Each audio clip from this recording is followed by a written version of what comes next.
Yo. You know what I miss? I miss eating cereal and maxing and relaxing on Saturday morning. I definitely don't miss the boring adult cereal I gotta eat now. No maxing or relaxing is happening at all.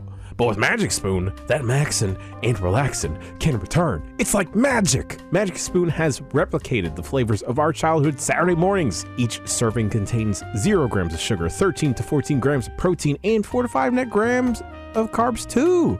For those homies on keto, it is keto friendly, gluten-free, grain-free, and even soy-free. At 140 calories a serving, it is magic in a bowl, y'all. They got 8 unique flavors, so you got options. My favorite is cinnamon roll, but you could pick from flavors like cocoa, fruity, frosted, or cookies and cream. Let me tell y'all, myself, my homies, my household all love MagicSpoon because we're all trying to watch what we eat.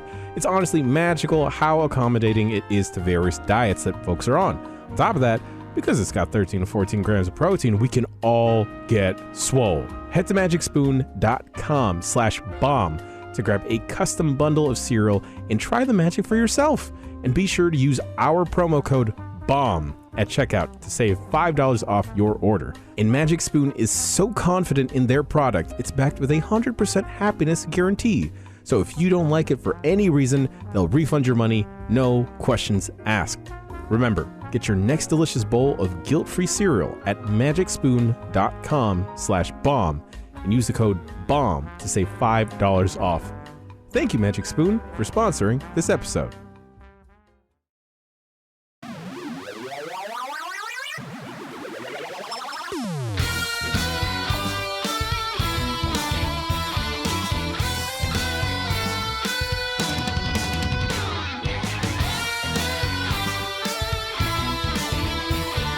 Hey, everybody, it's Tuesday, April the 4th, 2023. Haha, actually, April Fool's for Grub and I. We're time traveling. That's right. Ooh. Whoa. That's the sound you make when you time travel. Exactly. You couldn't hear it in the DeLorean when Marty was like driving to the future, to the past. Driving to the future in those movies. Drive to the future. Drive to the future. Even though it's called Back to the Future. The second one, wait, Back to the... Shouldn't the first one be Back to the Present? Rise to the Back of the Future, then it's Army of the Back to the Future, and then War of the Back of the Future. It's really weird. Right. Yeah. Christopher Lloyd, though, killing it in all of those movies. Christopher Lloyd, Absolutely. I think he would have been good in Rise of the Planet of the Apes. Man, I would have loved to have Christopher Lloyd in that. I think Andy Serkis is directing the next one, and they should get Christopher Lloyd in that. Yeah. Do you want him as a human or as an ape? Ooh, both. Just do both. I love that. Yeah. Like there's an ape that looks kind of like him as a human that he has to interact with, and that gives him a little bit of pause. Just like I'm going to pause and remember what we're doing here, because today is the Giant Bombcast, folks. It's a light show. It's a light week on the site, and I say that, but it's probably not going to be a light week on the website. Joining me, as always, co-captain of the ship, Jeff Grubb. I'm rubbing Kirby's feet for good luck. They're weird and they have a weird texture, 3D printed texture, but I'm rubbing them for good luck.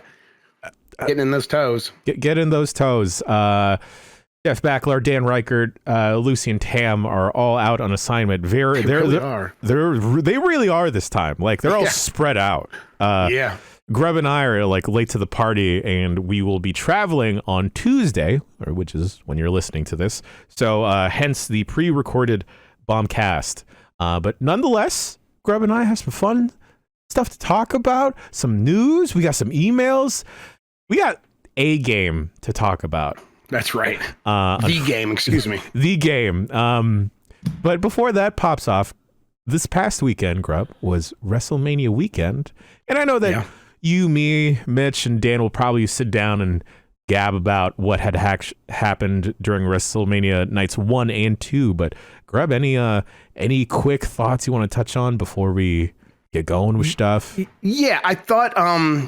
there was a lot of good wrestling. Yes. There was a lot of good payoffs, and maybe that's why I know a lot of people were very upset with the ending of that last match and what happened with Cody and Roman Reigns. And I also think it wasn't a very well booked or well told story for that match, at least not there at the end.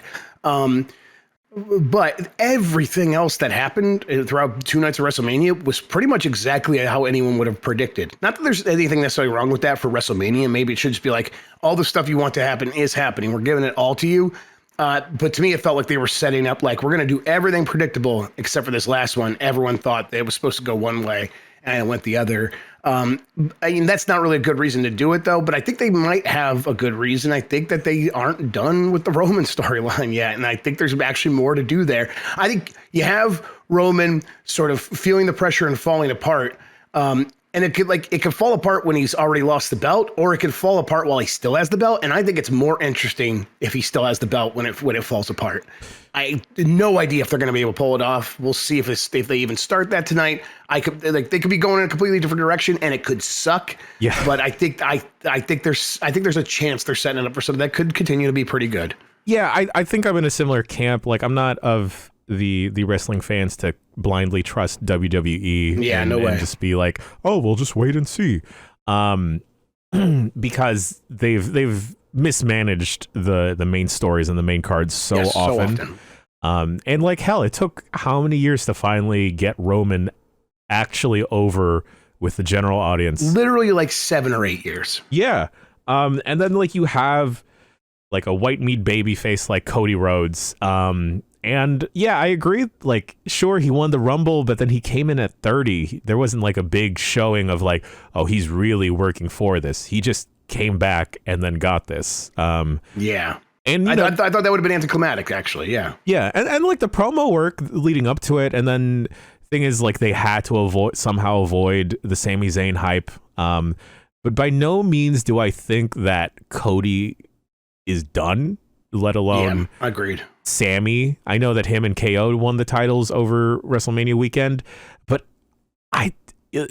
leading up to it, I didn't think Roman was done. I don't think he's there's all this talk over the weekend about finish your story. I don't think even Roman is done telling his story yet. I would fucking love it if the person that actually takes the belts off of Roman is Jay and not Cody. Yeah, right. And that feels like, almost right too. Yeah. Main event Jay, like, hey, I lost my titles. I made sure that you kept yours, and you still treat me like shit. But we'll see. Yeah. We'll see.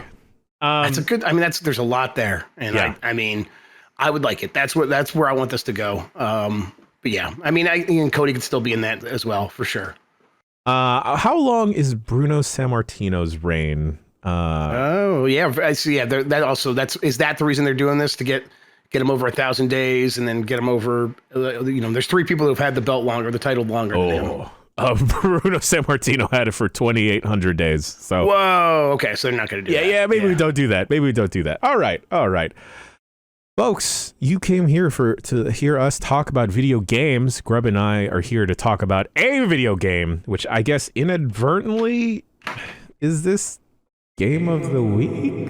I mean, listen, that's not a qualitative statement when something's Game of the Week. Before I announce a Grub, is there anything that you've been playing that you want to touch on? I know, like, I've continued to play through RE4 on the Steam Deck, and it continues.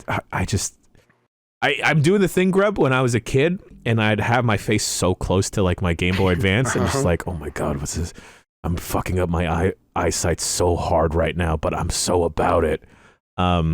And yeah, Steam Deck just continues to be amazing. RE4, amazing. If you haven't checked it out yet. That's what I've mostly been doing is playing RE4 on the Steam Deck, getting in there close, just kind of laying down sometimes in the beanbagging it up and playing Resident Evil 4, and that's been great. And then it's been not a lot of other stuff, because like that's the game I want to be playing. I want to get that out of the way before I start. Like, I don't want to like get distracted and not finish Resident Evil 4. So that's the plan. But occasional other things on the Switch with the kids and things like that. But no, it was Resident Evil 4 and then Crime Boss Rockay City. I don't know. Did you get anything else yourself? I checked out against my better judgment and hearing from you and the internet. I decided to check out The Last of Us Part 1 on the Steam Deck. Okay. And it is not great. Oh no! I didn't get any wet people or like funky looking Joels, but I'm sorry. The texture loading at the very top is a very long time. Oh no. And yeah, like any PC release or PC port, fingers crossed it gets all of the kinks ironed out eventually. I understand that probably takes a lot of work. But it's one of those things that's just like, man, I probably would have enjoyed being able to play this when The Last of Us, the TV series, was still going on before they wrapped. And now it's just like, well, I'll just go and play a Resident Evil 4. I already know what happens in Last of Us. I don't need to re-experience all the sadness. I'll just go get wet with Leon. There you go. That's the right place to get wet. That's the real wet gaming this week, friends. Exactly. So that brings us already, folks, to the Game of the Week. Crime Boss Rocket City. This doesn't feel good, Grubb. No, I mean, it's a bad game that's bad in just about every way. But it's the game we played together, and it was the new one of the week, and it is a new release. And I guess people are going to be curious because this game made an effort to get attention, and the ways it did that was not necessarily by producing a quality game product. It was, let's slap together something that feels like Payday, and it it's reminiscent of Payday. It's not necessarily, we don't have to make it like a full campaign or anything. Let's just make it a roguelite, and then let's get Kim Basinger, Danny Glover, Danny Trejo, Michael Rooker, Michael Madsen, and a handful of other celebrities to just be on the cover and actually star in the game and do a bunch of voice work at the very least. Michael Madsen is in there the most. Michael Rooker is in there like the second most. Yep. And then you get a sprinkling of some of these other. Although I've not seen Danny Glover yet when we were playing. We never saw Danny Glover, right? No. It was primarily those two, a sprinkling of Vanilla Ice, a dash of Kim Basinger, and then the soft implications of a Chuck Norris popping off. Gotta be careful with that. Yeah, please be careful of that, folks. Just throw away that container. Yeah, you don't need to check the expiration date. I think that's a good indicator of what this game is. The audio was breaking when you were playing the game, and Chuck Norris popped up at first, and we saw him, but we didn't hear what he was saying. I've since looked into this. They are doing some Chuck Norris jokes. So it's that is humor from, we are talking 15 years ago. Yeah. I think generously that's 15 years ago, I think. That is rough. What that is, but that's the level of that they're going for here, and they're not even really pulling that off well. No. It's a mess, Jan. Yep. I had an okay time playing it with you, even when it was breaking, even when it was weird. It's the shooting is fine. The guns work, and the missions are kind of really, really just slim. It is, we're going to start you outside the building, walk in the building. Yeah. Do the thing with the safe, get the stuff, put it in the van and go. And it's very condensed, and I'm almost it almost feels WarioWare-ish, where it's here's a micro game version of this. It's all right, let's go. But it's never a good game. It's never done well. I'm just I'm having fun with my friend Jan. Yeah, if folks are at all curious about checking out Grubb and I play this, the last UPF, Grubb and I played a good chunk of Crime Boss Rocket City. We did some co-op missions, and then we eventually dipped into the campaign. And again, hey, I fully recognize and admit that there will be parts of our own capture setup that goes wrong, where sometimes stuff will get delayed or video quality is not completely indicative of the game. Here, though, folks, there were straight up moments where the game was running in single-digit frames, and just audio not playing for whatever reason. Yeah, and the frame rate was happening. You were the one streaming it. Yes. I was not streaming anything at that time, I don't think. And I was getting single-digit frame rates, and the way I could tell it was with the game is you were seeing me manifest at single-digit frame rates. I think the game was just trying to keep us in sync and failing, and it was unplayable for me. It was literally 5 frames per second, and and it would just happen intermittently with no explanation, no rhyme or reason to it. The game was just breaking, and then those cutscenes would come up, and we were like, is it the HDCP? Is it Right. any like A streamer mode, maybe. streamer mode? Yeah. Yeah. And so we looked into it. No, it's just the game's broken. Yeah. And even in the cutscenes where the game would be playing the audio, maybe it was like a pre-rendered or like an in-engine cutscene actually versus a pre-rendered joint. There would still be an obscene amount of texture pop-in happening. Yes, a lot of pop-in. Like at first we thought there's a shot of where Michael Rooker's talking to Michael Madsen, and we're like, oh, is the background blurry for like stylistic purposes? Are they trying to go for like the hue, like the dramatic depth of field thing going on? And then the next shot, we see Michael Rooker's background pop in. It's like, all at once. Yep. Yeah. And it was like, and they weren't going for a bokeh effect, but it was much more subtle than the entire background is a smeared blur. Yeah. Which is what it looked like. And every time that, like, we saw that scene a couple of times because, again, roguelite, it did the same thing every time. So it's, and again, this just feels, it feels unoptimized, and the game feels unpolished on every level. Yeah. Folks, if you're, I haven't ever really checked out a Payday game, but based off of the loop of this is aping that complete formula. If you're a fan of Payday, just stick to Payday. Yeah. Because I can't say to anything quality of life wise or any improvements that anyone has said about this game. And actually, I'd also say like the voice performances from these celebrities, they kind of hurt the game more than anything. I feel bad. Like I'm losing my voice a little bit. So like when I talk about like, it's a little bit of a struggle, it's like, imagine that, but like maybe amped up 100 for Michael Madsen, who's just, his entire voice has been shot for life at this point. And not that like, okay, so he shouldn't get work. He should, but it's like when the performance is a bit strained because of that. So, yeah. And then listen, I never heard any of the lines Vanilla Ice delivered because the game was breaking. But I'm sure those are great. I'm sure those are fine. Yeah. I don't know. Based off of like the cast though, Grub, it feels like, are they trying to appeal to a boomer shooter audience?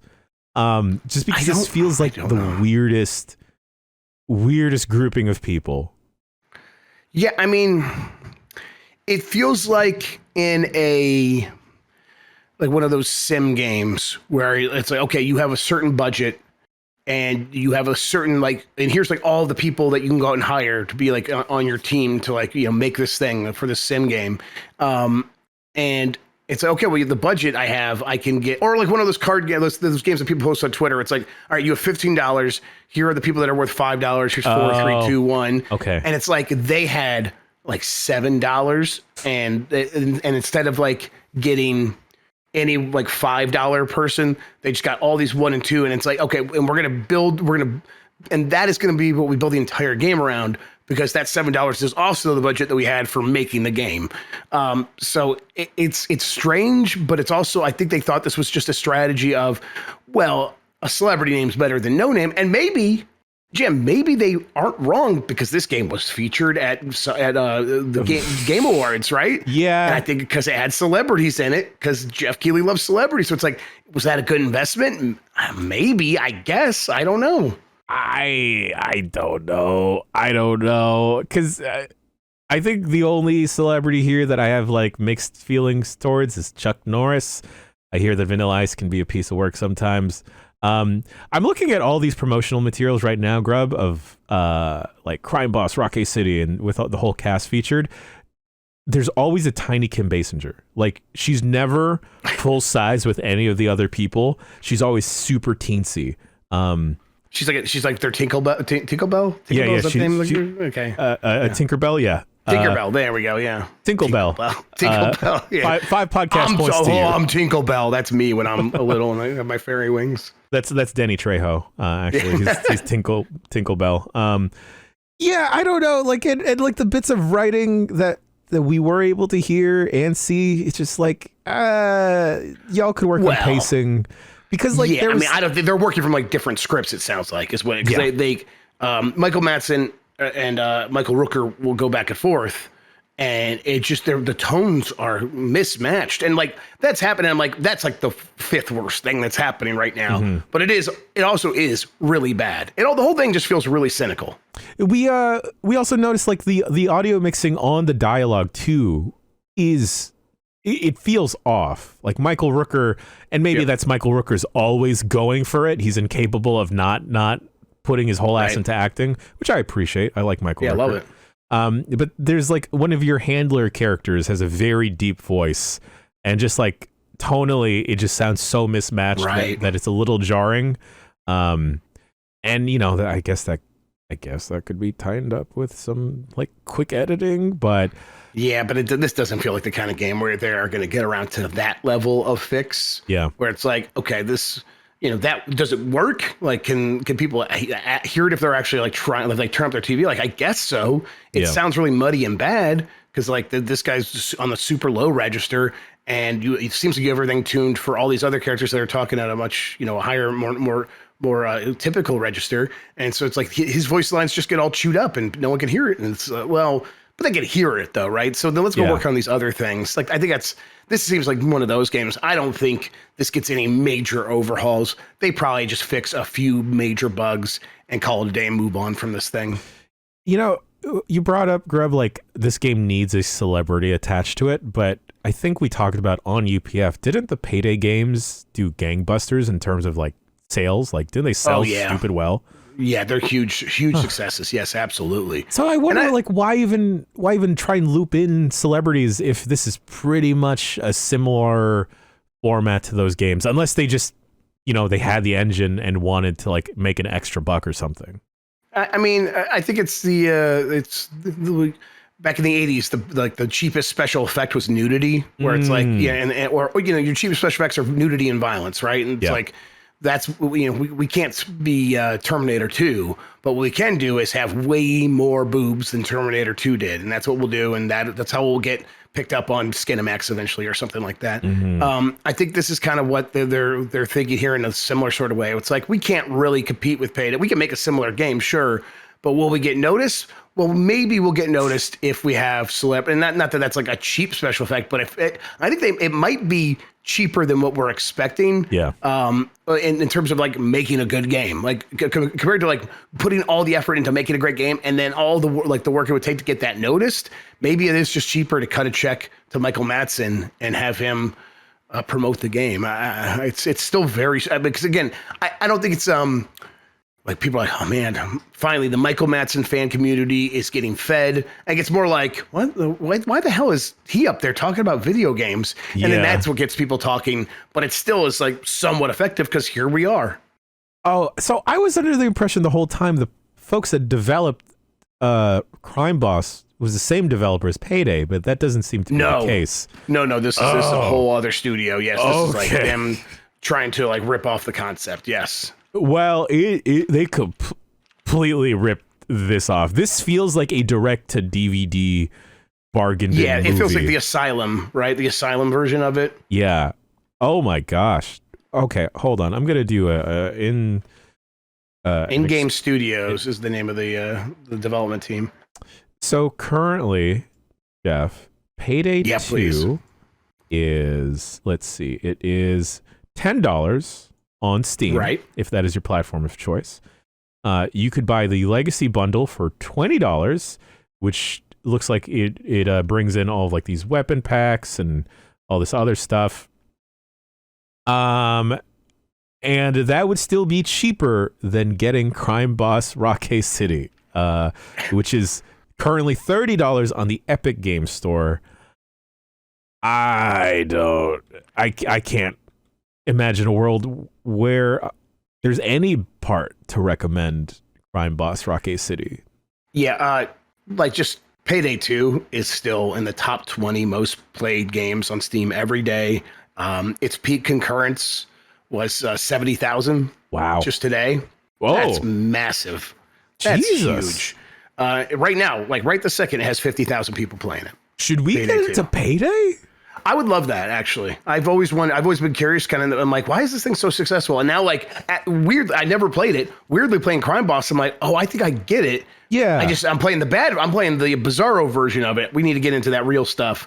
I bet there's a lot to do in there now.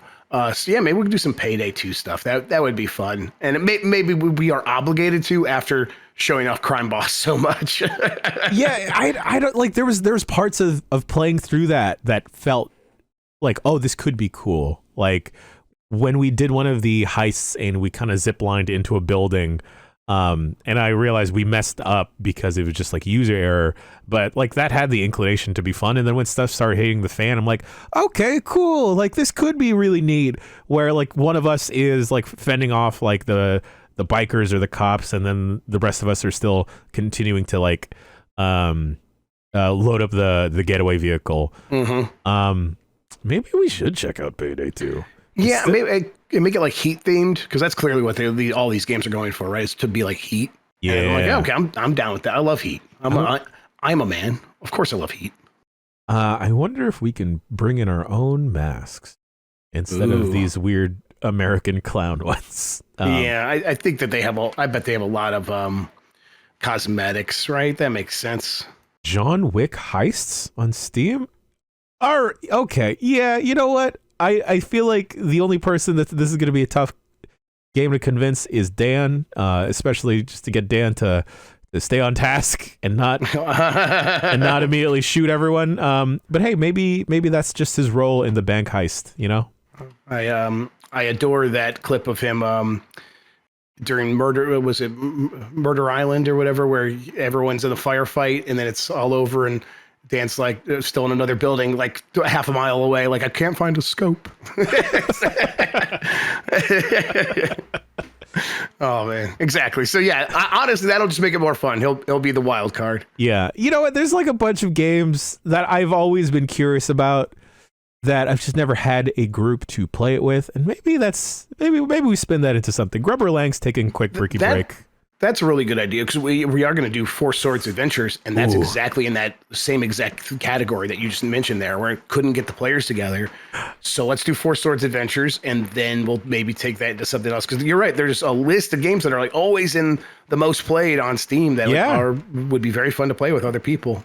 Here, I'm pitching this now. This will not be the show title of this, of us checking out Four Swords, then checking out perhaps Payday 2, because you know Siege is another game that I've always wanted to get into. I love Siege, so we can play some Siege. That'd be great.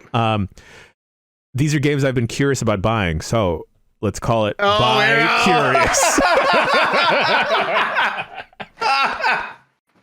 That's right. I love it. Say it. That's right.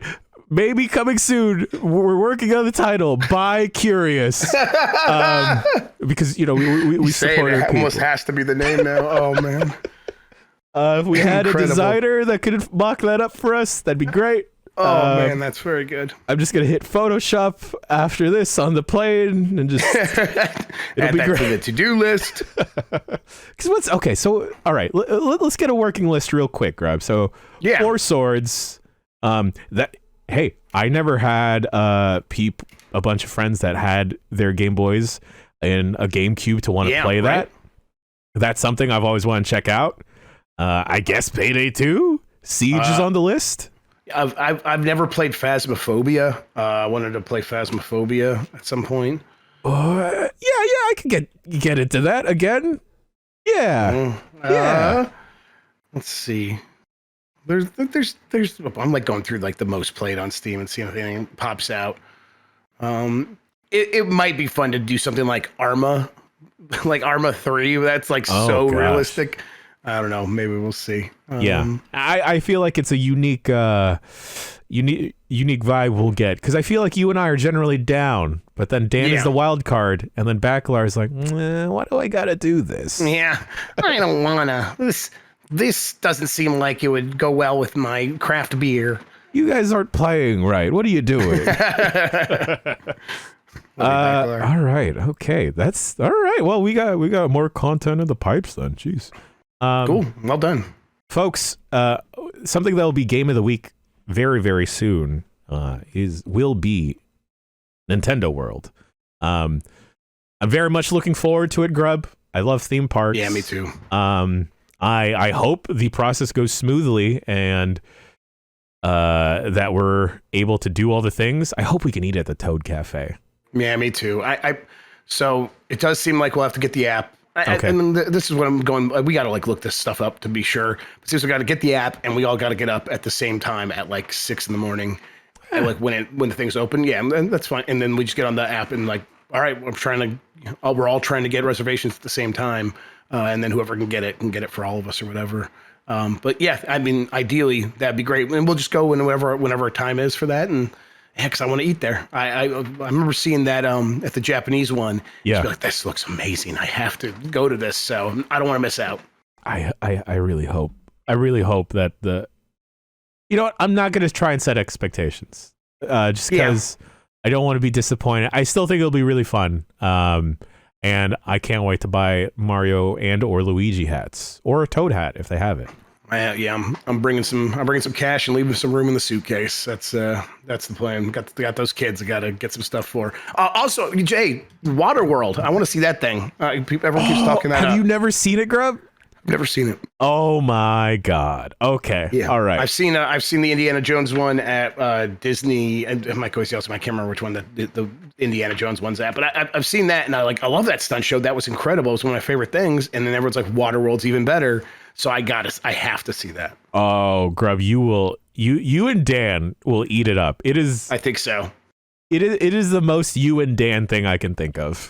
Yeah, in terms of stage, excited. Like if Dan Reichert were to make a musical, it would just be the Waterworld show at Universal Studios. All right, folks. Apologies again. It's going to be a shorter show across the board, but Grub and I it is what it is. We're going to bring you the 2-man power trip. We're going to keep giving you the good juice. There's not going to be a Word doc this week. It'd be unfettered chaos. Because I don't know when I'd be back around to stop it, and I can't let you hooligans keep going unchecked. Eventually, like it starts out okay, and it gets worse and worse over time, and it's like if you just let that grow forever, that could turn into like a Skynet-like AI that destroys everything. Yeah, I keep getting emails saying like, "Hey, you want to allow this script in this Google Doc?" And I'm like, I don't know. Sure. Right. Yes.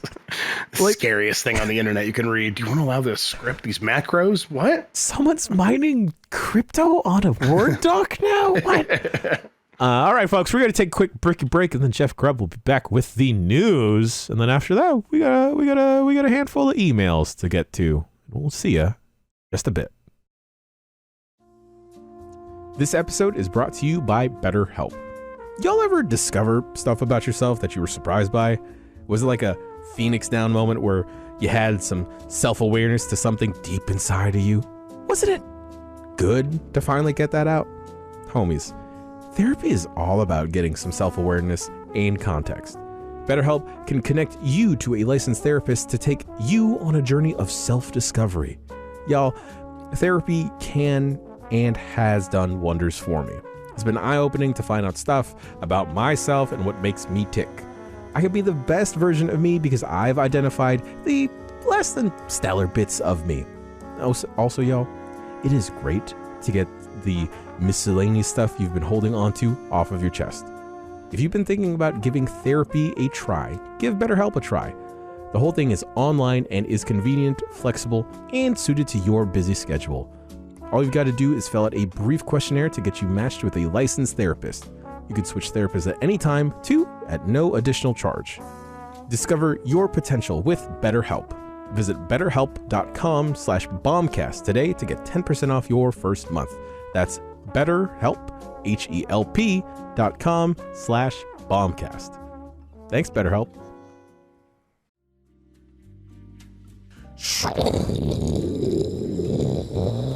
That's the sound of my bank balance soaring because of Rocket Money. It's soaring because Rocket Money has helped your boy find some subscriptions that I have forgotten about for maybe a couple years. Rocket Money is a personal finance app that finds and cancels your unwanted subscriptions, monitors your spending, and helps you lower your bills, all in one place. Sometimes it was subscription to a streaming service that you forgot to cancel, or maybe a game trial for a very popular, massively multiplayer online role-playing game. That stuff adds up, y'all. Rocket Money can quickly find those subscriptions and cancel them. All you gotta do is hit cancel, and Rocket Money will take care of the rest for you. Over 3 million people have used Rocket Money, saving the average person up to $720 a year. Stop throwing your money away, cancel unwanted subscriptions, and manage your expenses the easy way by going to rocketmoney.com/bomb. That's rocketmoney.com/bomb. rocketmoney.com/bomb. Rocket sounds.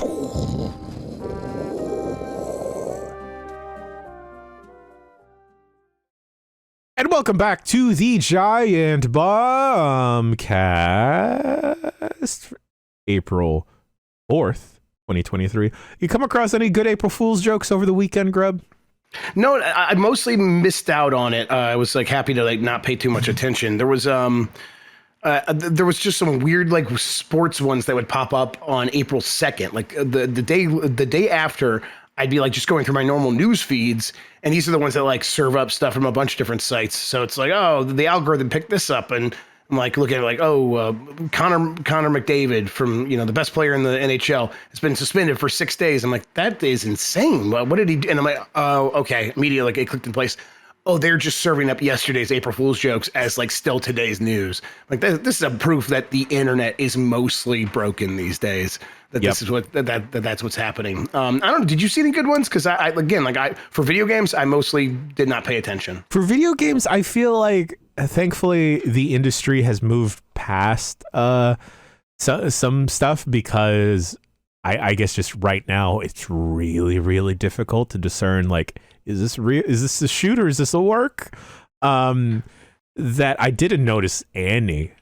What the best April Fool's gag I did come across though is Big Dave Bautista posted like, hey, check out my Netflix comedy special called I've Never Done This Before. And they shot a fake stand-up special where he's completely bombing every single joke. That rules. Oh my god, I love him so much. And he's like, that's fantastic. Well, I don't care. I got paid $10 million from Netflix, so I'm just gonna keep going. I was like, I this seems like a trade fire, but I feel like I would still actually check it out. I would too. I would love that.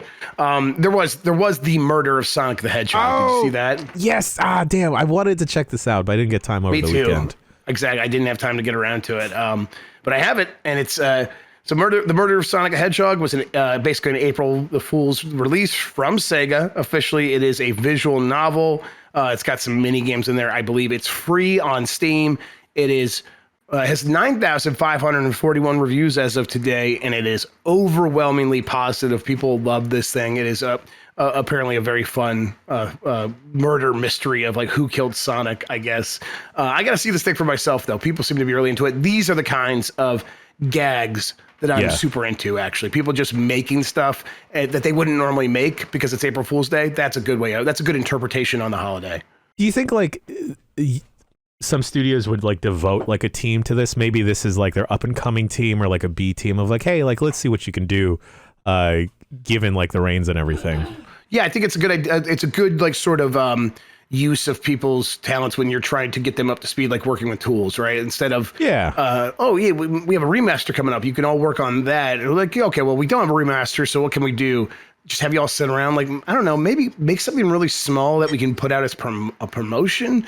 Yeah, I think this is a really cool idea. You have to sound like a real team working on it. It's very neat. Because this is published and developed by Sega. So, and correct me if I'm wrong, Sega doesn't normally have this style of game where it's a text adventure.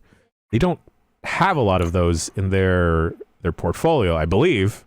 I'm like trying to remember who made. I would say I don't think so. There's the Persona games that are RPGs. Right. Are there any offshoots of those that might be closer to this? I don't think so. Not really. Yeah, because Phoenix Wright is not Sega. Right, and the Virtue's Last Reward and 999, none of those are Sega, and Danganronpa.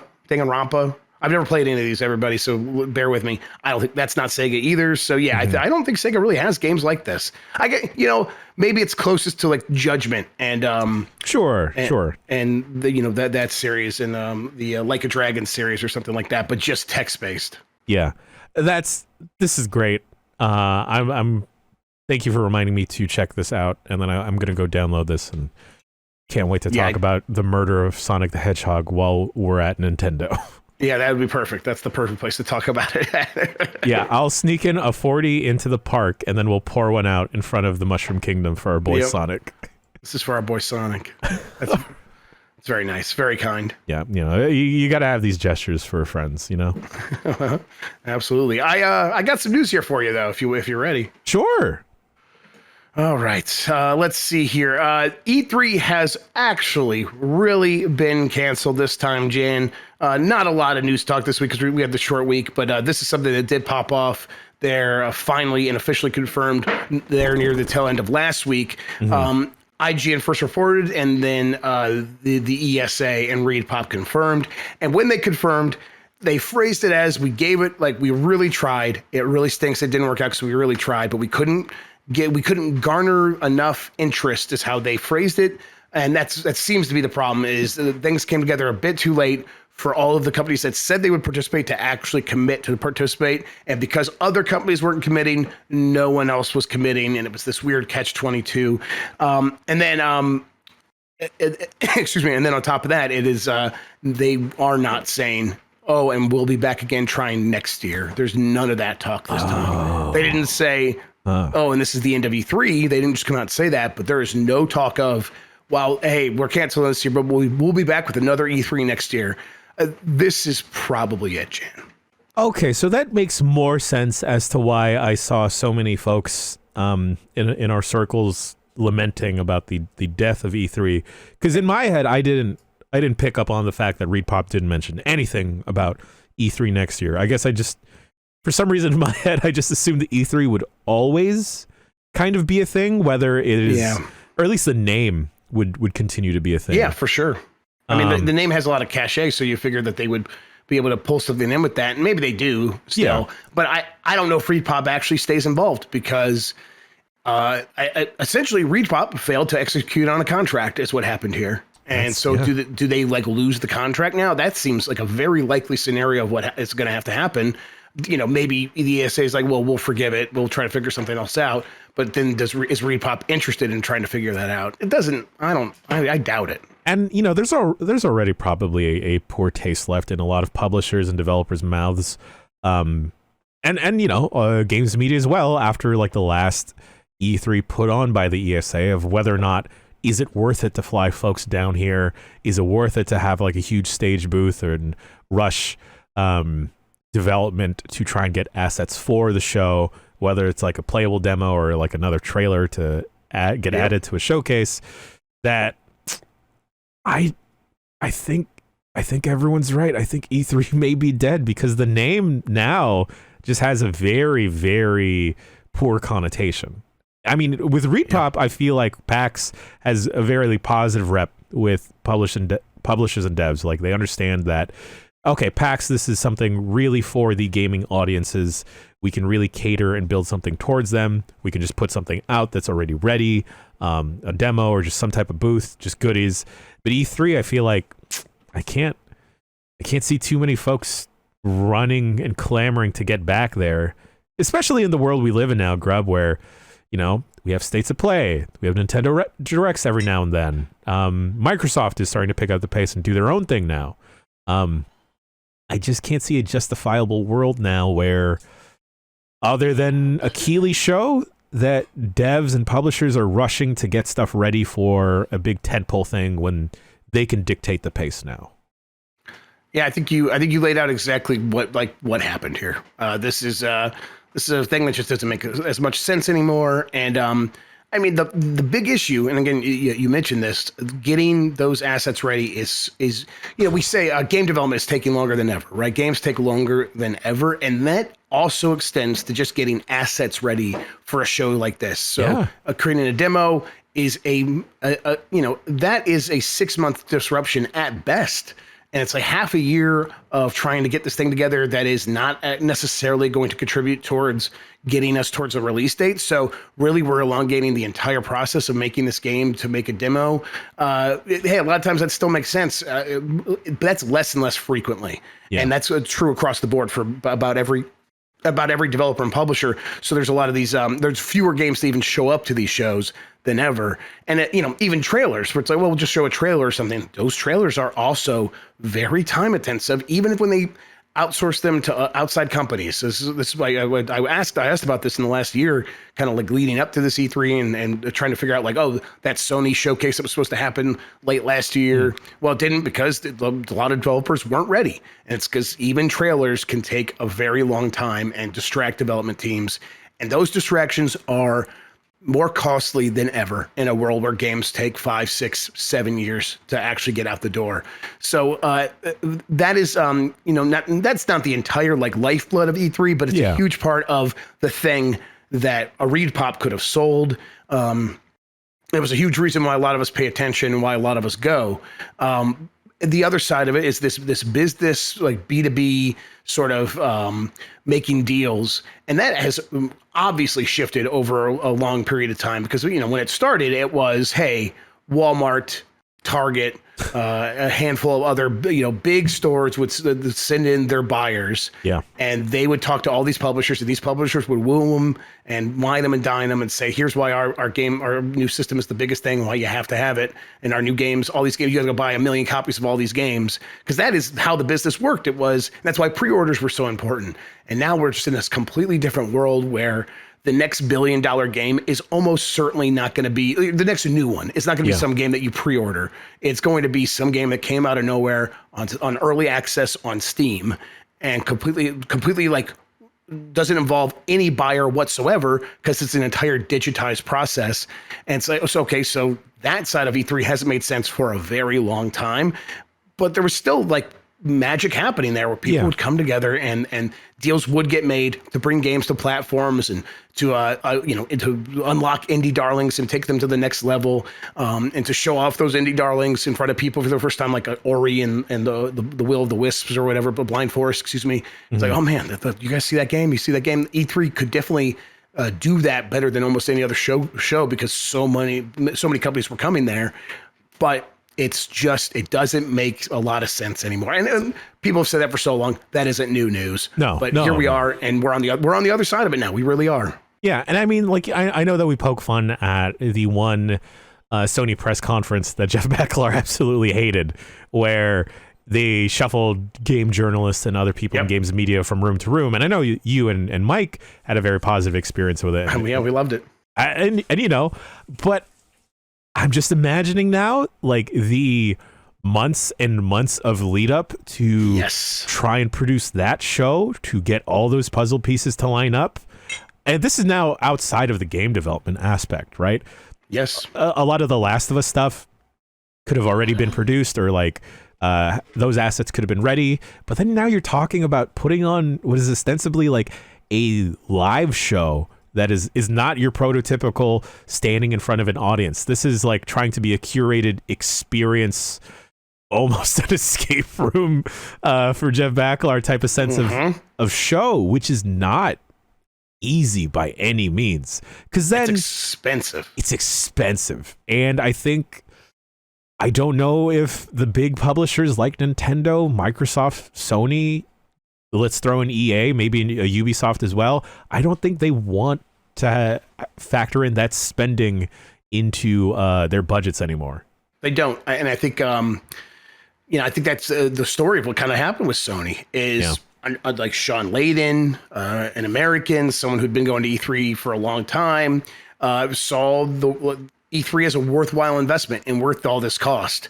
And then Sony's like looking around just not too long after, and they're like, hey, we can probably save a lot of money. Like, who's good at cutting costs? Yeah. And Jim Ryan rises to the top, and they cut a lot of those big executives, no longer at Sony. Andy House, Sean Layden, a whole bunch of others. And it's like, okay, they all left, and they have really scaled back their presence at a show like that. Instead, they're doing things much more cheaply. They're not even doing like PlayStation, the PlayStation Experience PSX anymore. It seems like they just their events team mostly just scaled that entirely back. And it's like that probably saved them a lot of money. And this is a company that's very interested in pinching pennies, because the money the profit that PlayStation makes is the most important thing to Sony as a corporation. And it's like it was probably a very easy decision to be like, hey, E3. That is an expense. What value do we get out of it that we can't get from other things much more cheaply?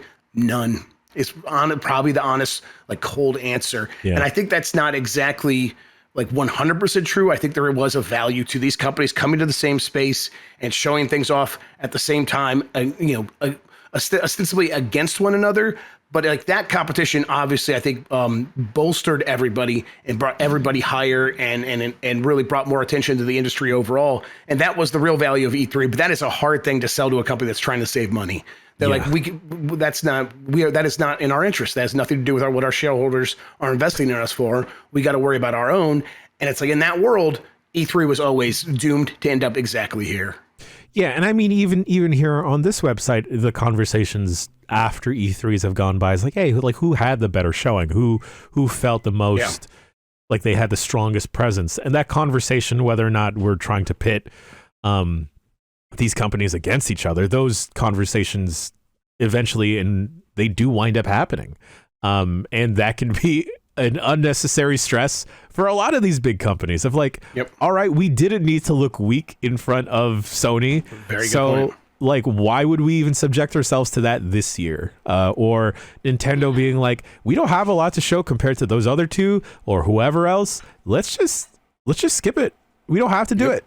The other thing I want to touch on is this got me thinking, and I think from the games media side of Twitter and some of the publishers and devs that I follow, I think the thing that everyone is lamenting the most is like, hey, E3 was a time where I got to meet all of my team, or I got to meet these people that I actually know, put names or faces to names. Finally, like a GameSpot, there was a bunch of folks that I worked with that I've never seen, and I get to actually like, oh shoot, I know you. What's up, dude?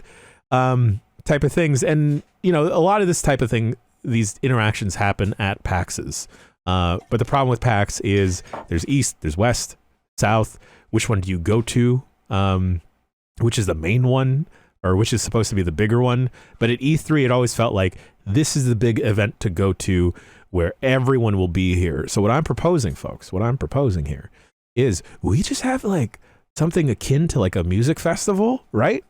Where it's just like, hey, these 2 days, everyone in games, just come by. We got hot dogs.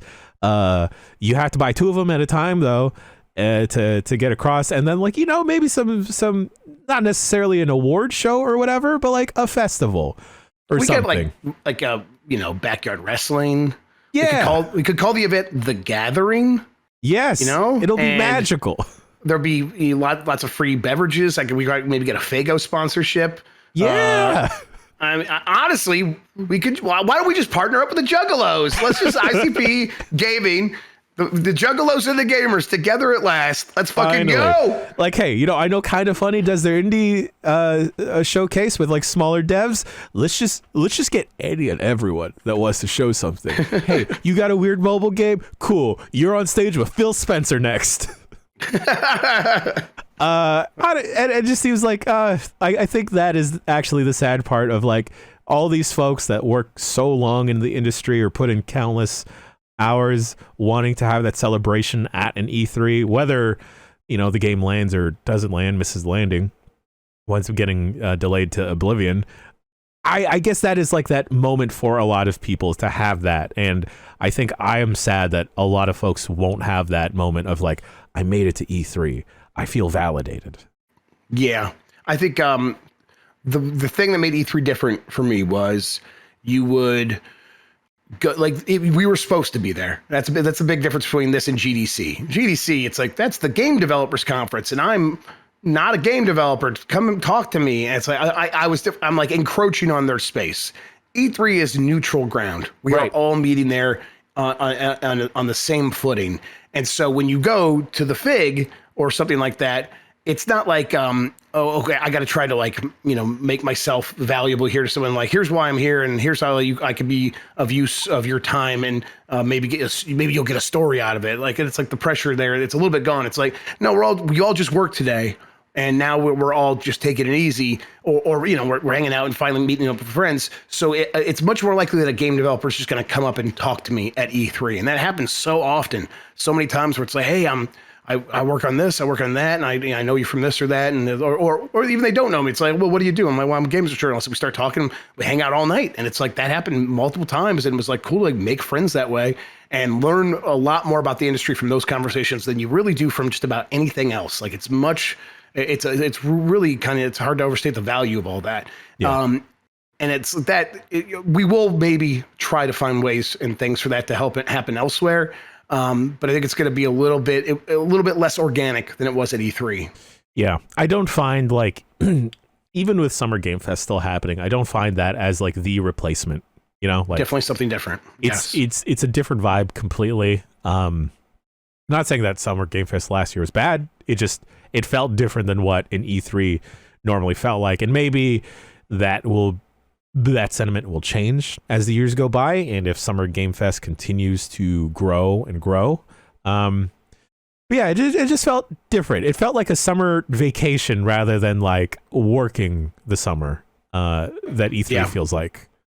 Yeah, and we'll see what things look like going forward, but it's gonna probably keep being a mess. I mean, we know this year that some companies have already started slotting into that time. Microsoft and Ubisoft now. So it's Microsoft with Bethesda stuff, and then Starfield on Sunday, and then Ubisoft on Monday. I expect a lot of other companies that were considering E3 to show up around that same time. One of them being Konami, that was going to be just like, hey, we're going to be at E3. And so, well, okay, you're still going to do your show, and now where's your stuff going to be? And it's like, do you just like rush to Summer Game Fest? Well, probably not, because Jeff Keighley and Konami, after the whole Kojima thing, probably don't have that great of a relationship anymore. But maybe it's time to put that stuff behind you, because what other choice do you have? Well, I guess they'll have to do their own. Like, there's all these considerations. It's going to be a mess. We'll try to keep up with it, though. Yeah, it is going to be a mess.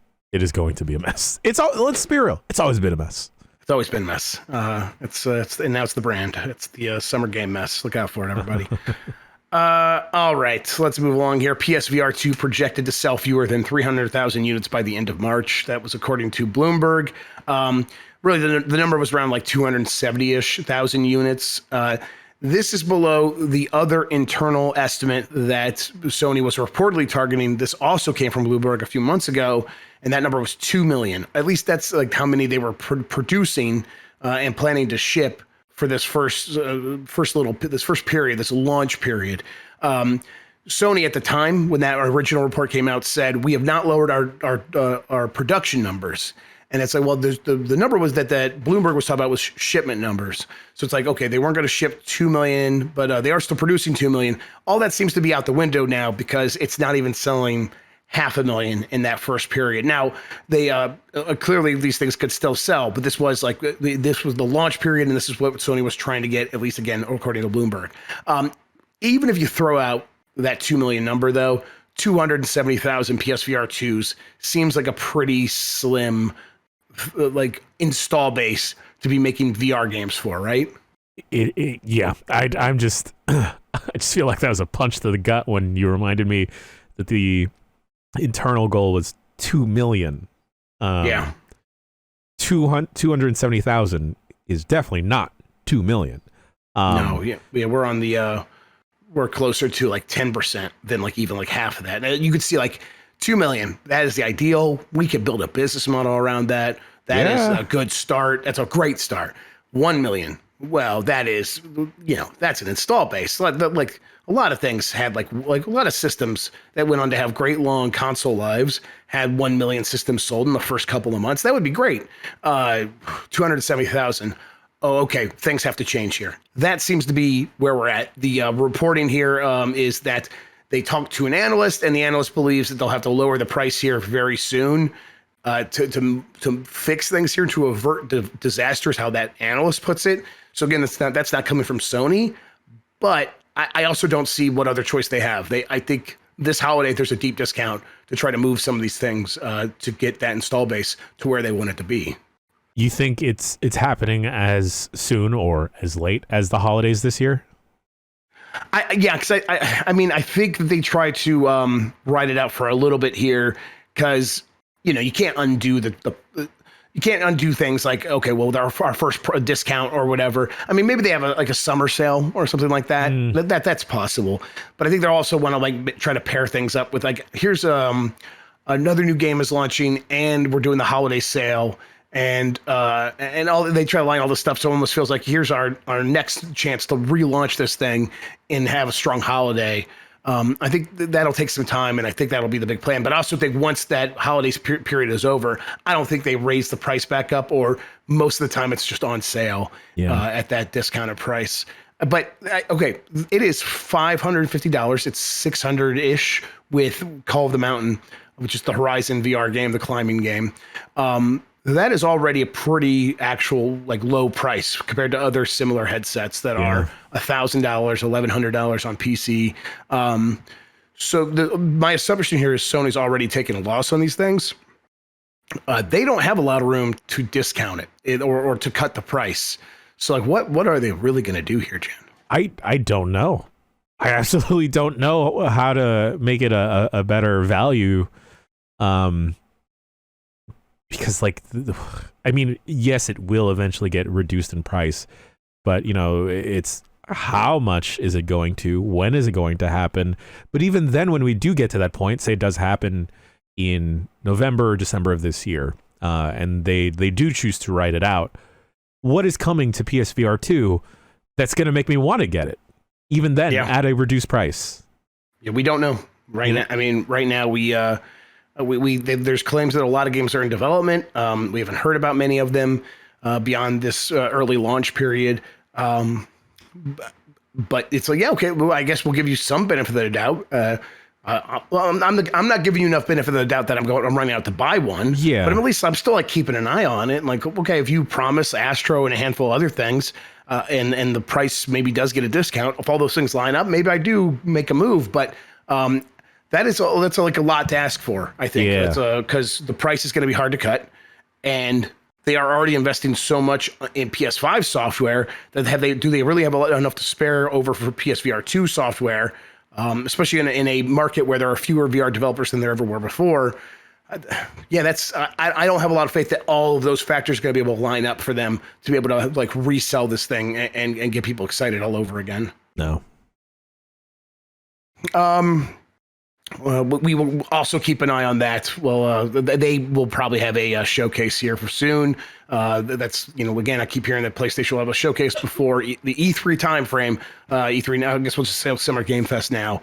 At that show, I would expect that at least a couple of minutes we'll have VR games. Because if not, then if it doesn't, that's also strange. That'll be very telling. Yes, it'll be very telling very early on. Kind of if there's not stuff there, I'd be did they abandon this thing already? But I mean, maybe that was just never the plan, but that's weird because they need to be selling that thing every chance they get. Yeah. Just a couple other stories here. Xbox Series X gets a Diablo 4 bundle. This was mostly noticeable because people were upset that it didn't include a special edition version of the Xbox Series X. It's just a standard Xbox Series X, and then it comes with Diablo 4.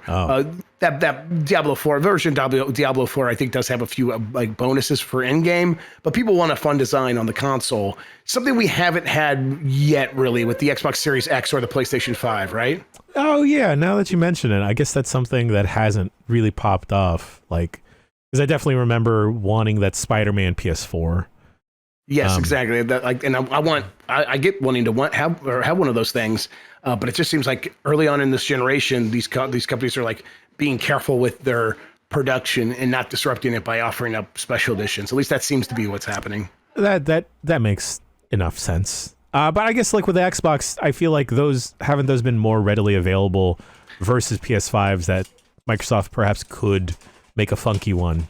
Yeah, the S has for sure. The X, I still have struggled to find it. It's still been more readily available than the PS5, yes. Sure. But I just this past week, we had the MPDs last week, and Matt Piscatella pointed out that The PS5 is actually, I mean, they're much more available, but the supply is not like, oh, they're just on every store shelf. They said both the PS5 and the Xbox Series X are relatively still pretty hard to come by when compared to like historic trends. So I think that these companies are both like, we don't want to, just because things are more readily available doesn't mean we want to mess with things. We kind of maybe want to enjoy a few months of just selling these things as they are and finally getting the install base where it could be this entire time. Okay. Poochie is maybe coming to Mario Kart Tour. I'm excited. I love Poochie. Yoshi and Poochie. Poochie's my boy. Poochie is the dog from Yoshi's Island, been in a bunch of Yoshi games now. And there is a glimpse of Poochie in a Yoshi track that is coming to Mario Kart Tour, and you can see Poochie behind sort of like a pipe, and you can just see a little bit of him. It's like people like spotted it because it's actually pretty small, but it's like, no, that is Poochie. And so the implication being, hey, Poochie will come to Mario Kart Tour. And now I've said Poochie a lot, but I'm not going to stop, Jan. Poochie, Poochie, Poochie, Poochie. Poochie gang, Poochie gang, Poochie gang.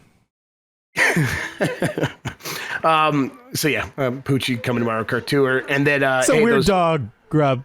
Oh yeah, how do you feel about Poochie? I like how weird he is. I mean, like, I thought the Pikmin dog was weird. No, this is a weird dog. The Pikmin dog is definitely Poochie-like, but I like that weird dog. He worked if you stand on his back in Yoshi's Island, like if you whatever direction you face, he's just gonna run that way, and you just stand still. It was weird. It took me a long time to understand like that's how it worked. I'm like, should I be pressing right? And I could just run off his back. All right, then the last story I just have listed here is that the early Mario reviews are pretty positive for that movie. You've been seeing the sentiment online, people coming out of the premiere and be like, hey, that was really delightful. It was a thrill ride. I saw the term thrill ride thrown around a lot. The primary things people seem to be happy with. I'll give you a guess. Do you think it's Jack Black? I would say that it'd be Jack Black or someone else in the movie's performance is like killer. Jack Black's performance is killer. People love Jack Black. Also, Charlie Day as Luigi's getting called out pretty frequently as being a very good time. And like that sounds right. The word on Chris Pratt is adequate. Serviceable and adequate, which is, the highest of praise. And the music is also getting called out. People said the music is very good. And then, of course, the Easter eggs. Tim Geddes over Kind of Funny mentioned he doesn't think he's ever seen a movie with as many Easter eggs as this one. He pointed out they are good Easter eggs. It's not going to be distracting. So the early word is people are happy with it. There's at least one review that said they didn't like it.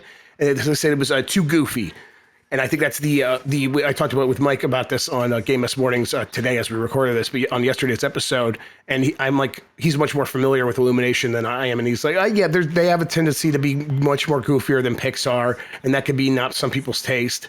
And it does seem like that is probably what happened in this, although it does feel more constrained than most Illumination movies. Like this isn't going to be a Minions. But it's like, hey, if that's not your style, this could still maybe rub you the wrong way. But for most people are going to say, hey, for families, they're going to love this. And that's my expectation. It just feels like such a weird criticism to levy against the movie of like, the studio that's behind it, the property. Yeah. Who the target audience for this movie is. This isn't going to be like, it could pull at your heartstrings. Puss in Boots for folks, the Last Wish. That's a surprisingly an emotional movie. Antonio Banderas always makes me cry. All the time. But like, hey, go in with a good head, folks. That's all I'm saying. Yeah, I'm exactly. Very excited to see this movie.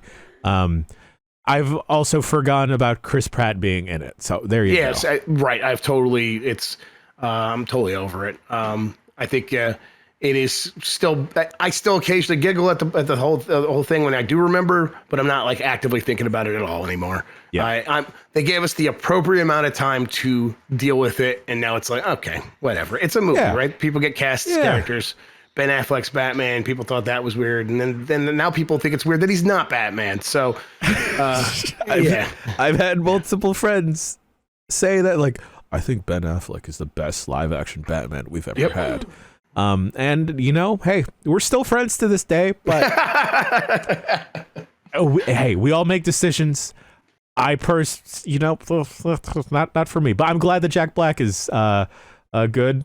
I mean, Jack Black. So Yeah, yep, Hey. exactly, and I think he kills it. So Yeah. I'm looking forward to it. I don't no word that I think that it's actually a musical. So I remember on maybe it was Grub Snacks a long time ago. I did that breakdown of what seemed like an early version of the movie. Oh. Well, they delayed it after that. After I did that, they delayed it. So I think there seems like there's a chance that movie got changed around. There's also possibility maybe that stuff that wasn't accurate, but a lot of the stuff that isn't related to the music is still in the movie, and it is still like, so a lot of stuff was actually true. It just is like, oh, the musical bits, like the 3 big song numbers that were going to be in the movie. I mean, maybe they are, maybe no one's talking about them, but as far as I can tell, it doesn't seem to be that way. So it's like, oh yeah, I guess the movie did change pretty significantly during that last year when they delayed it, and that's pretty interesting. Also, very Nintendo of them. But yeah, we're gonna be seeing this very soon. Very soon. I got our tickets, so we're all good. I'll get the popcorn. All right, let's make it happen. Oh God, last thing I want to say about the Mario movie before we actually see it. I know a lot of people have fatigue against building these cinematic universes and would prefer, like, I just want a movie to just be a movie. Like, I just want it to be an insular experience, and that's it. Maybe we get a sequel. But I feel like there's so much money and fun on the table to build towards something in the with building for more Mario movies, maybe more Nintendo movies. That maybe this like legitimately becomes an arm of Nintendo where they are building and focusing on more entertainment, which I don't think is a bad thing, because I don't feel like that would hamper the quality of their games at all. Like, I would love a Rob the Robot short, you know? Yeah, that'd be great. Of him, Wall-E style, just stacking a bunch of shit. And now they have the Nintendo Pictures, that company that is like an animation studio. So it's like hopefully they go in that direction. Those Pikmin shorts I've always talked about, I love those things. So it's like, yeah, if we can get more stuff like that, and those ones were like storyboarded by Miyamoto himself. And so it's like that's fun if they could express themselves in all kinds of different ways. I think a universe is always a fun thing, because when I watch a movie, yeah, it could just be a movie, but also it's like an investment of my time. If that pays off in something else, I think that makes it even better. But we'll see. They don't have to make the Super Smash Brothers movie, but if they did, I bet it would do very well. Okay, Jan, that's going to do it for the news I have this week. Again, we're operating on short week, so just a few headlines. But I'm going to hand the show back over to you now. Thank you, sir. I'm God, I can already smell the popcorn. Like, I haven't been to a movie theater in a long time, actually. Avatar is on home video now, so I started watching it last night. I couldn't finish it, but I am very into it. It is so good. It is so good. I love it. I just want to swim with a Tulkun. First, I have to learn how to swim, and then I'll be able to swim. Beautiful, with them. Yeah. That stuff. All that. Every time they swim with the Tulkun, I'm like, oh my God, this is maybe one of the most beautiful things I've seen in a movie. I absolutely can't wait. Maybe we'll make it a double feature, and if whatever is still playing in the theater after Mario, and we do our jazz with Mario, maybe we'll just sneak into another theater. That'd be fun. That'd be a good time. I'd like that. Yeah, we'll just set up a mic, and then we'll just live broadcast our impressions of, I don't know, John Wick 4 or Creed 3 as we're going. That Kelsey Grammer Jesus movie. Oh. There's a Kelsey Grammer Jesus movie. I can't remember what it is. I think it's like Jesus Time or something. Jesus? No, he's like a hella Kelsey Grammer character, and I think he's like learning about Jesus. Jesus Revolution. That's right. I looked it up in the Kelsey Grammer from USA Today. Kelsey Grammer won't apologize for his faith. Yep. It's okay. All right. I literally don't care, Kelsey Grammer. Apologize for that last season of Frasier. How about that? Apologize for being the Beast in the X-Men movies. Oh, definitely apologize for that. All right. Well, now I'm befuddled. I'm going to need to take a quick break to think about Kelsey Grammer and Jesus. Jesus Revolution. Jesus Revolution. JJR. And we'll be back after a quick short break with your emails. And we're back with your emails. And if you want to produce any movies based off of religious figures, we're not going to do it.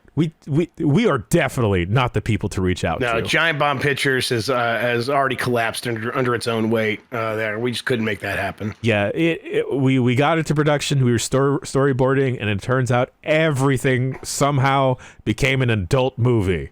We just couldn't help it. We just couldn't help it. You know, all of us even stayed outside of the planning room, and the storyboard still came out the same. Mm-hmm.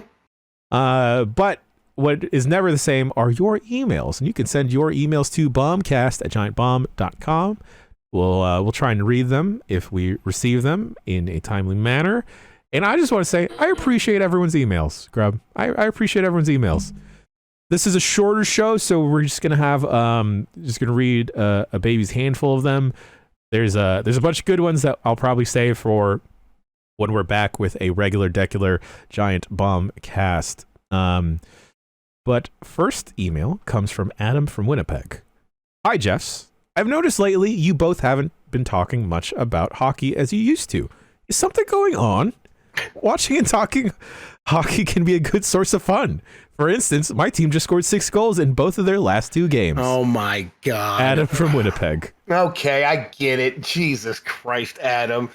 Did you notice when, like, as soon as that happened, you were like, oh, I got to email them because it was their teams. That sucked. The Red Wings have been playing very well, and they've been having terrible luck. So, like, you look at the stats, and their 5-on-5 play, which is like the normal game, no power plays, no penalty kills. They've been playing very well, like in terms of like goals expected, which is a big thing in tracking how the team's playing. But their actual goals were like the lowest in the league. So it's like that's just bad luck because the pucks are hitting the net, they're just not going in. And then we played Winnipeg. And Winnipeg actually just kicked our ass. They actually just destroyed Detroit. It was a really bad game. So, hey, I guess I'll root for Winnipeg in the playoffs. How about that? They're making it, right? They've been playing very well, I think. Sure, so, according to Adam, they have been. Hey, listen. When Backler gets back, I'm sure he'll probably be talking because we'll be very close to playoff hockey. Geez, playoff hockey should be starting here any minute now. When is the season normally wrap? April is when playoffs start. So I think there's probably like 2 weeks left of the season. I've been the Red Wings have been fizzling out, so I've been watching the games, but I've not like been paying attention to a lot of the season. I think they probably have like 10 games left. So yeah, that sounds about right.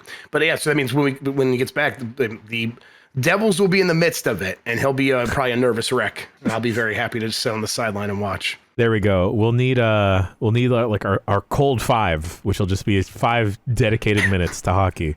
Love it. We have half a show dedicated to wrestling sometimes, so it's only fair. It's only fair. Exactly. Yeah, we'll adjust our sports allotment. Oh, that's like 6 games left. Okay. Oh, dang. Yeah. That's not a lot. It's not a lot. Nope, we're right there. Happy opening day to those that celebrate baseball. Don't worry, folks. One day our beloved sport will be interesting to everyone again. I'm in a baseball mood this year, so I'm gonna play some MLB The Show. Yeah. You know what? I was thinking this is the year I get back into baseball. I think that just means I'm in a drinking mood. But listen, who could tell the difference? Grub, what's the go-to ballpark food for your respective park or whenever you go? I mean, I go for the glizzy. Oh, okay. Of course. I go for the glizzy. I like a ballpark Frank. I do like that. This is ballpark Frank. I'm a garlic fry type of guy, so I'll go for that. If I ever need a character name for anything, I'm gonna be Frank Glizzy. Frank Glizzy. Yeah. Yep. I'll be garlic fry guy. Not Guy, everyone. It's pronounced Guy. Excuse me. Guy. All right. Next email comes from Danny from MI. Is that Minnesota or Mississippi? Am I? Nope. Keep trying. Michigan. There it is. There we go. Yep. I noticed when you got a little bit offended. I was like, oh, no, it's Michigan. It's Michigan. Yep. Exactly right. The stars aligned. If you guys hadn't mentioned it on the Bombcast already, I subscribed to Peacock, and my wife went out with friends. I wouldn't have checked out Sunday's WrestleMania. And boys, I was not disappointed. I'm not a wrestling convert, but this was hella fun. There's some great personas and feats of strength, and we're only halfway through. Denny from Michigan. Good for you, Denny. Yeah, it is entertaining. They're putting on a show for you. Yeah. And All of the dumb stuff is very easily. To me, that's the what makes it special. But if it's like rubs you the wrong way, or like this seems, how can people not tell it's fake? Everyone knows it's fake. Everyone knows every TV show is fake. Yeah. It's the same thing as just any other TV show. Just it's a storyline that never ends, and the characters are allowed to be larger than life, and then the stories are allowed to be a little bit dumber, and that's a lot of fun. Yeah, I think as a wrestling fan, you can easily work yourself into a shoot. But you can easily get mired in the weeds of the week-to-week television that wrestling stops being super fun. But to like a casual person just checking it out on a whim because they have Peacock, that's great. I'm glad. Like, yeah, witness the pageantry, because this is where it is like amped up to 12. Exactly. I mean, yeah, the atmosphere was really good at SoFi Stadium. SoFi Stadium. It's like, what casual person is going to drop $60 to $70 for a pay-per-view for something they have zero interest in? No one. Yeah. Like, that seems like the move to Peacock was a great choice. Yeah, definitely. If AEW was on something like, I don't know, what is Warner? HBO Max. Oh my God. Like, that'd be very cool. I feel like that'd boost up the viewership dramatically. Tony Khan, get on it. Stop drinking energy drinks and get on it. I do believe that they've been very much trying to get something like that to happen. Okay, there we go. I just need what's a HBO show? I just need The Last of Us to have like Evil Uno in it for like one ep. Yeah, Euphoria just has John Cena just like, what are these children doing? Please, yes. I need House of Black to pop up on Euphoria as a fever drug dream. All right, next email comes from Dan from North Carolina. Hey dudes, with the release of the Steam Deck, is there any reason to get a gaming laptop? You find yourself ever using a mouse and keyboard with a Steam Deck? Keep up the good work. Much love, Dan from North Carolina, sent from my iPhone. Yeah, I mean, I think gaming laptops look pretty silly next to a Steam Deck. They are. The battery life on a laptop is like a half an hour when you're playing a game. Yeah. They run hot and uncomfortable. You're going to need a mouse anyhow, so you're already getting outside the confines of this device. Yeah, so yeah, right. You're not going to be using a trackpad on almost any game. There's a handful of games that would be work fine on, but that's really limited. The Steam Deck is just such a better designed thing for gaming, and it shows. And I felt that way immediately. Where I'm like, the Steam Deck is the best, like sort of contained gaming PC that's ever been made. I think so, and I still think that. I can't justify getting, like, if you have your eyes on a Steam Deck or a gaming laptop and you're just interested in gaming, the Steam Deck is a no-brainer, because eventually a lot of games will become like 100% deck playable. The only reason I'd entertain getting a gaming laptop is if you have an interest in trying to stream or maybe edit video or photos, because you could do that on a stream. Or if you want to play on your TV, right? If like you're like, I want to, like, sometimes I'm going to be traveling, the laptop will be good, but most of the time I want to plug into my TV. The Steam Deck's not great for that. The laptop usually is going to be more powerful than the Steam Deck. Yeah. In a lot of cases, I mean, you got to spend a lot more money too, actually. Sure. But yes, but it could be more powerful. I don't know. You kind of can't beat the Steam Deck and the Steam Deck is powerful enough for most games. We're both playing Resident Evil 4 on it. Yeah. Yes. And it continues to run and look amazing. All right. Yeah. Steam Deck over a gaming laptop. Also, I think Grub, you know what I'm fucking over? I am so over light up RGB keyboards and mice. I want all of my devices to just have a dim light. Right. I'm like, I need a light, especially on like a keyboard. Just give me the like white light so I can see it at night, and that's it. That's all I need. Yep, for sure. All right. Next email. Only a couple more here. This comes from Brandon. Hello. Many times I've heard the Bombcast, especially Jan, use fun phrases to describe quantities of things. Example, a baby's handful. I now offer you the bonus phrase freely to throw into the mix, a rat's basket. You know what, Brandon? You get 5 podcast points. We're not going to explain what podcast points are, but you get 5 of them. Grub, you're in the You'll lead know. with 10 podcast points. You can exchange them for balsa wood airplanes at that little shop window on the corner. Yes. Everyone, the leaderboard so far only have 2 people. I can't be on the podcast point leaderboard because I'm doling them out, Yeah, that's a conflict of interest. Yeah, the commish can't be on. You know what? The gimmick right next to you, she gets 3. So right now, Grub, you get 10. The gimmick gets 3. Brandon, you get 1. So Congratulations, you got some podcast points, you little gimmick.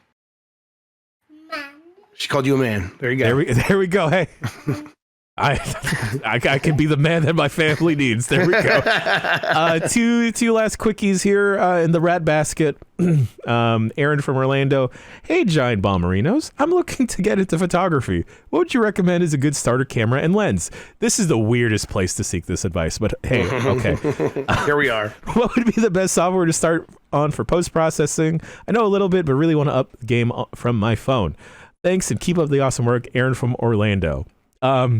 I can't get over like you're asking us this, but hey, in all honesty, the shoot answer, I'm not going to give you the bullcrap answer that every photography or videography YouTube channel goes. It's like, oh, the best camera you have is the one you already have. The best ability is availability.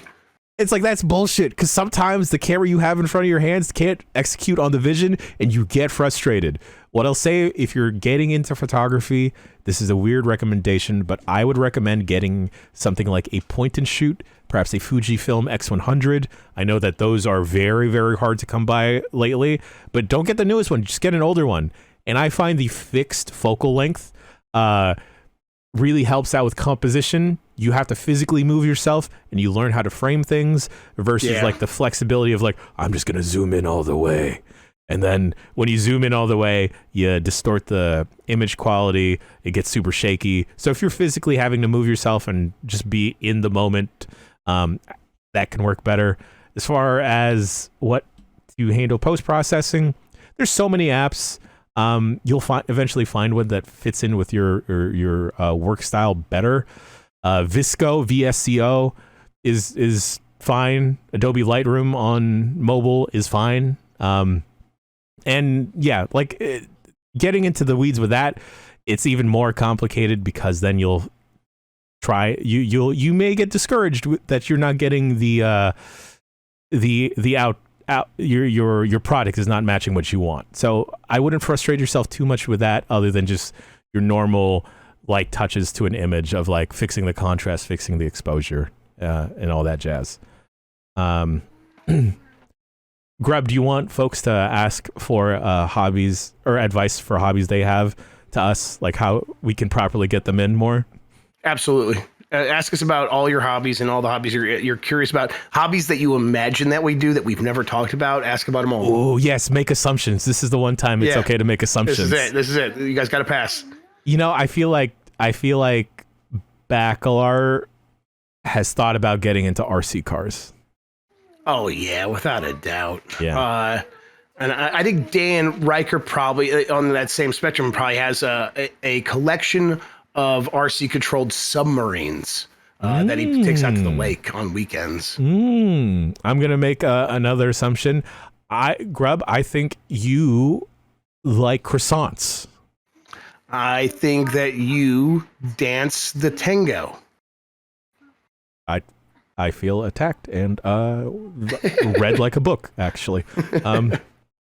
There you go. Hey, folks, if you need dance lessons, just go to your local community college. 9 times out of 10, they have a course. Yeah.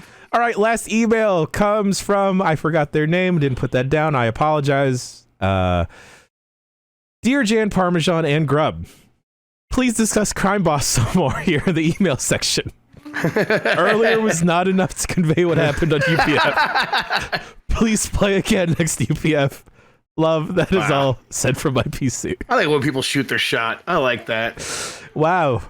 Speaking about being read like a book. Yeah. Wow, they got us here, huh? They knew. Really they knew nailed the flow of things. Yeah. It's a little disconcerting when people could just know how it's going to happen. Yeah, sure. Crime Boss, huh? Man. Should we do another? We should do another UPF where we rope in those other two, huh? Yes, we should. Well, yes. We're like, listen, we're vets. We should like really kayfabe. Like we should work that as we really like it. Yeah, you know what? Okay, folks, anytime we see Dan in this coming week, Grub and I, we're just gonna be working him here. All right. Yep. I know Dan listens live sometimes, but this is pre-recorded, so Dan won't know because we'll make sure that we take up all his time tomorrow, so he doesn't get time to listen to the Bombcast. We're gonna work Dan that Crime Boss is actually really good. You guys can help us out too. So yeah, like if you see me slip and like say something mean about it on Twitter, your mind be like, "Oh man, quit!" You know you love it, and like you're right, I do. It's my favorite. So yeah. We're gonna be working them. I'll tweet like a /S because you were being sarcastic. Yeah, there we go.